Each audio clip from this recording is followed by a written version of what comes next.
మహేష్ బాబు తన అభిమానులకు మరో గిఫ్ట్ అందించడానికి సిద్ధమవుతున్నాడు. స్పైడర్ సినిమాకు సంబంధించిన తన లుక్ ను ఇటీవలే విడుదల చేసి ఫ్యాన్స్ ను ఖుషి చేసిన మహేష్ ఈసారి టీజర్ తో సందడి చేసేందుకు సిద్ధమవుతున్నాడు. స్పైడర్ ఫస్ట్ లుక్ టీజర్ ను జూలై నెల 2వ వారంలో విడుదల చేయడానికి చిత్ర యూనిట్ సన్నాహాలు చేస్తున్నారు. ఇప్పటికే విడుదలైన మహేష్ లుక్ టీజర్ కు భారీ రెస్పాన్స్ వచ్చింది.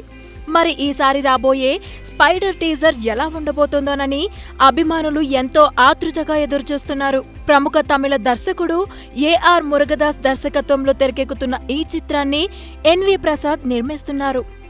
మహేష్ సరసన తొలిసారిగా హీరోయిన్ గా జతకొడుతోంది అందాల బామ్మ రకుల్ ప్రీత్ సింగ్. ప్రస్తుతం శరవేగంగా షూటింగ్ ను జరుపుకుంటున్న ఈ చిత్రాన్ని సెప్టెంబర్ 27న ప్రపంచవ్యాప్తంగా తెలుగు, తమిళ భాషల్లో విడుదల చేయబోతున్నారు.